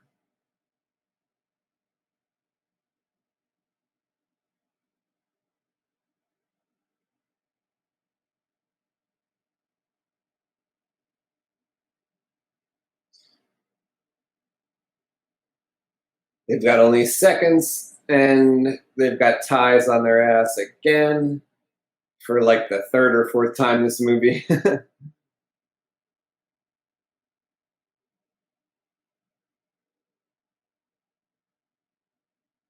But Luke must be reeling from what he just heard. But he accepts it immediately because you see when Darth Vader contacts him via the Force, Luke is willing to accept him as father immediately. It's pretty interesting.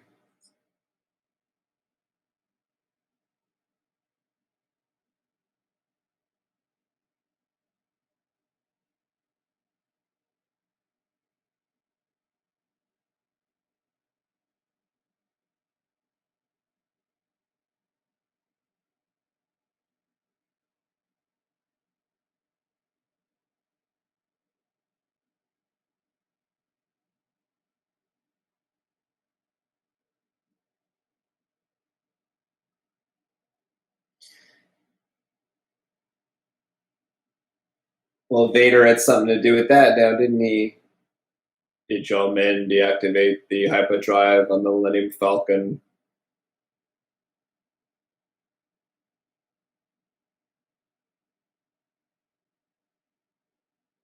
And set your weapons for stun.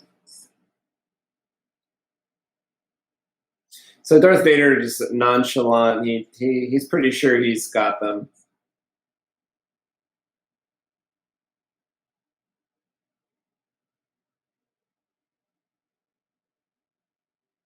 He didn't count on R2. Now, I think I said it in the last video, but my true belief is that R2 was built or enhanced by a Jedi. I think only a Jedi could program R2 to be so effective. Just like Anakin programmed C-3PO, and C-3PO is like a superstar, but R2 is even more of a star. R2 saves 3PO, and while 3PO sometimes saves everyone else. So R2 is the overarching savior, and I think that if Anakin, the chosen one, built 3PO, then somebody epic built R2. Somebody epic in the past. They should do a movie about who built R2.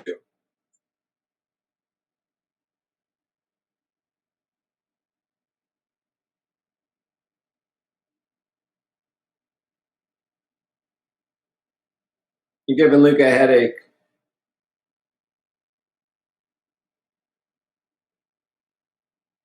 Don't be such a baby.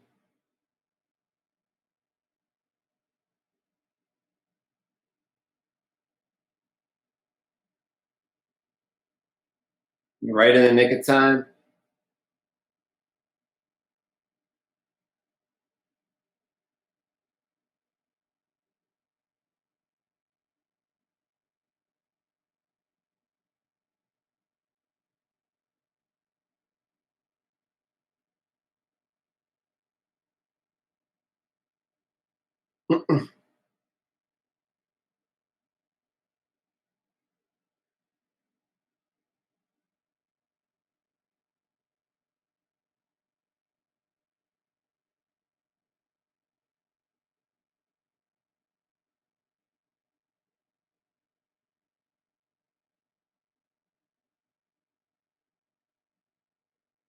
And for the first time, we get to see the Rebel fleet. It's just a little ragtag fleet. This is the hospital ship right here.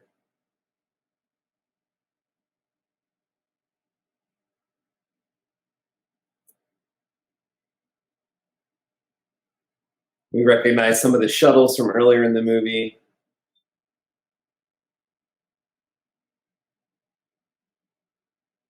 And obviously, for some reason, Lando has Han Solo's clothes on. Nobody understands why. But these are just some fantastic sets right here. I love the place where Luke and Leia are standing. Almost like in front of the Milky Way, right?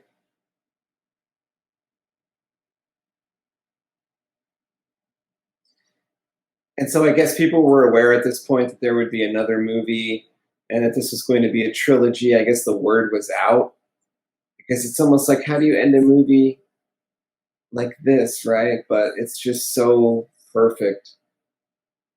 Don't mean to completely gush over it, but when something is presented to you as perfect, what else can you say? And the ending shot is unforgettable.